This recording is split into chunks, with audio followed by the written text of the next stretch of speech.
So this is the week 1, Calc 1 worksheet. We're going to go ahead and go over 1B as well as problem number 2. So this is going to be just kind of a trig review. I think it's section 1.4 in the book. So we're going to start with B. We see sine x over cosine x plus cosine x over 1 plus sine x. So when you see the two fractions, the first thing we want to do is get that common denominator. So on the left side, we're going to go ahead and multiply by 1 plus sine. So I've got, so I'll have sine times 1 plus sine over cosine times 1 plus sine. Okay. So we'll go ahead and simplify this real quick. This is going to be sine x plus sine squared x over all that bottom stuff.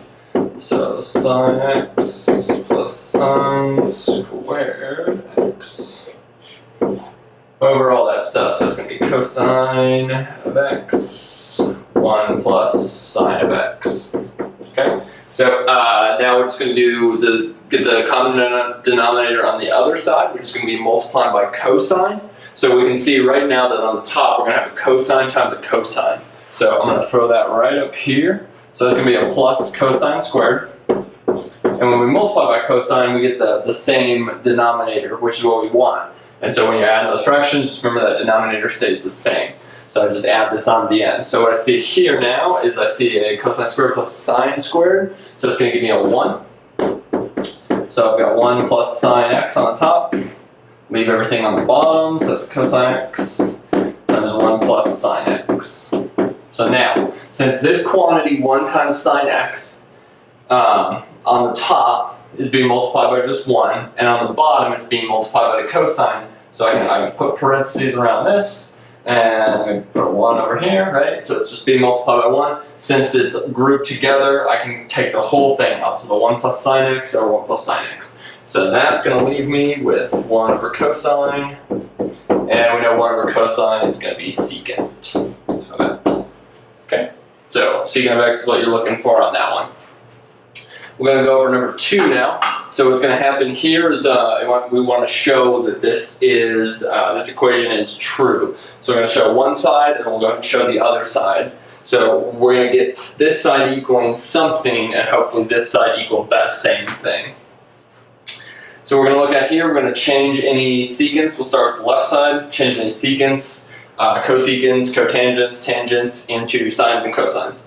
So I see here that I'm going to have a 1 over a cosine. So if I multiply this out, I'll get a cosine times a 1 over cosine, so that leaves me with a 1, right? And then I'm going to subtract cosine times cosine, which is cosine squared. So we have cosine squared on this side, okay? So 1 minus cosine squared, we see that that's going to be equal to sine squared, right?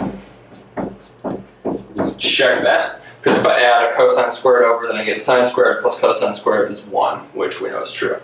Now we'll take a look at the other side. So reduce this down to sines and cosines again. So on the top, we're going to get, so that was for this guy. Okay, so now for this one, which I'll actually go do more red. Okay, so for this guy, right, so we've got sine of x over cosine of x, so that's that top tangent, right? So now all that's going to be over, this is tangent again, so sine over cosine,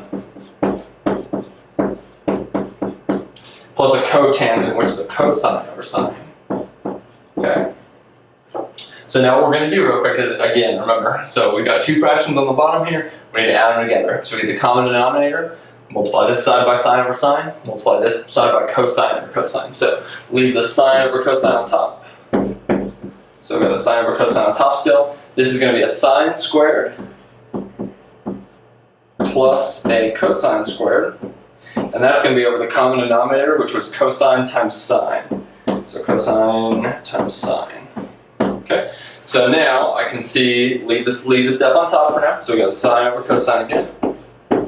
And on the bottom now, right here, I've got a 1 over a cosine times a sine. So 1 over cosine sine. Leave that denominator. All right, now we can see you take this fraction, we can flip it up.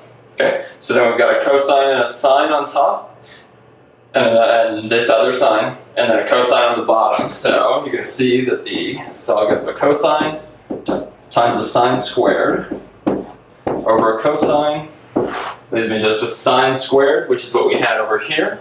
So since those two are equal, then we know that this equation is true. And that's it for the trig review.